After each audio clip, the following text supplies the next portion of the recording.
اس کا منور صاحب کوئی تعلق بند ہے اس بل کے ساتھ؟ بالکل سر، کیونکہ آپ نے جو سیکشن 2 سب سیکشن 8 کے اندر دیامر کے جنگل کے حوالے سے، زمین کے حوالے سے، اب حالانکہ یہی ایگریمنٹ 2013 میں بھی تھا، اور اس 2013 میں اسی ایگریمنٹ کے تحت جو زمین ان کی تھی اس زمین کو سرکار نے، کل ایک ہمارے آنریبل سیکرٹری صاحب کا شکریہ ادا کیا گیا، ان کے دستخط سے یہ تقریباً کوئی 36,824 کنال زمین جو ہے وہ دیامر بادشاہ ڈیم کو دے دی تھی. اس وقت وہ ایگریمنٹ شاید نہیں تھا.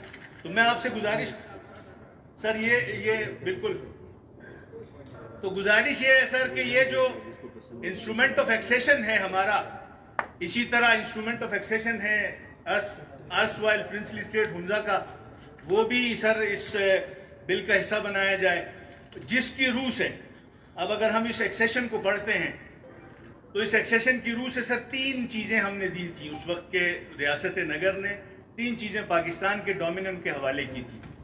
پہلی چیز سر ایکسٹرنل افیئرز یعنی امور خارجہ، دوسری چیز ڈیفنس دفاع، اور تیسری چیز کمیونیکیشن مواصلات. یہ 3 چیزیں ہم نے پاکستان کو دی تھیں.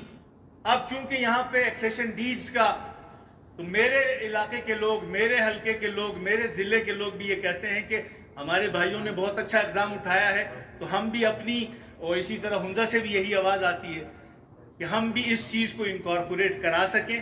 تو میری آپ سے گزارش ہوگی سر، یہ ایکسیشن چونکہ وہ جو ڈیڈ ہے 1952 کا ناریل تانگیر اور دیامر چلاس ایکسیشن ڈیڈ، اس کی کاپی سر اول تو انہوں نے اس کے اندر ریفرنس دیا ہے، تو بل کے شیڈیول کے اندر اس کی کاپی لگنی چاہیے سر. میں سر اپنی جو ڈیڈ ہے انسٹرومنٹ آف ایکسیشن ہے میں یہ ساتھ لے کے آیا ہوں، یہ آپ انشاءاللہ لگائیں گے سر. اس کو ایوب وزیری صاحب انڈورس کرتے ہیں آپ کو؟ یہ سارے ممبروں کو دے دو. کیوں منور صاحب، ایوب وزیری صاحب آپ کو انڈورس کرتے ہیں؟ میں بعد میں بات کروں گا اس کے اوپر. ٹھیک ہے جی منور صاحب آگے چلے جی. تو سر اس بل کے حوالے سے سر میں عمومی طور پہ سیکشن وائز سہیل صاحب گئے ہیں. میں عمومی جو آپ کو بتانا چاہ رہا تھا کہ ہم آنریبل چیف منسٹر صاحب سے، آنریبل ایکسائز منسٹر صاحب سے، آنریبل زراعت کے وزیر صاحب سے، ہم ان سے یہ سیکھنا چاہ رہے ہیں ہم بھی کہ اس بل کی روح سے جو ہائی الٹیٹیوڈ پاسچرز ہیں، یہ بل کہتا ہے کہ وہ کامن لینڈ ہوں گی اور ناقابل تقسیم اراضی ہوں گی. تو مجھے ذرا یہ سمجھائیں کہ یہ گٹیداس جو ہے یہ بالائی ہے اور وہ جو ہے وہ پاسچر ہے، چراگاہ ہے، لیکن یہ تقسیم ہے. تو میں پھر ان سے یہ سوال رکھتا ہوں کہ ایک جگہ کے لیے آپ الگ قانون بنا رہے ہیں، نہیں تو اگر یہ it shall extend two whole of Gilgit Baltistan ہے تو پھر مجھے یہ بھائی میری اصلاح کریں. اسی طرح مشترکہ ناقابل تقسیم اراضی کے اندر جیسے ہمارے سہیل صاحب نے بتایا کہ جنگلات ہیں، دریا ہیں، پہاڑ ہیں، جھیلیں ہیں، یہ کس لیے ناقابل تقسیم ہیں؟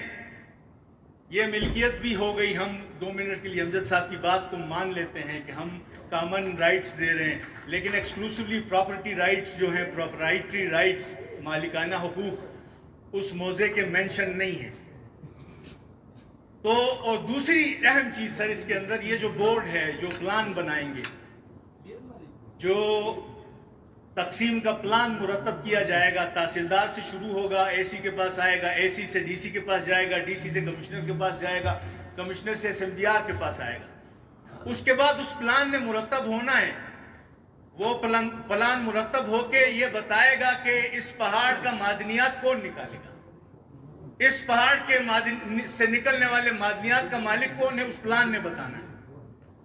تو مجھے سر بحیثیت گلگت بلتستانی تھوڑا سا ڈاؤٹ ہے. باہر جو بیٹھے ان کو زیادہ ڈاؤٹ ہے کہ ناقابل تقسیم اراضی کو قابل تقسیم کیوں نہیں بنایا جا رہا ہے، پراپرٹی رائٹس کیوں نہیں دیے جا رہے. سر یہ غلطی ہم سب سے ہو سکتی ہے، اس کو سمجھ لیں. تو میں آپ سے یہ گزارش کر رہا ہوں کہ آپ نے ناقابل تقسیم اراضی کے اندر جو مشترکہ ہے، لیکن پلان میں آپ نے بتانا ہے کہ وہاں پہ جیسے اس نے کہا کہ طبیلہ بنانا ہے، وہاں چیری اگانی ہے، وہاں معدنیات نکالنے ہیں،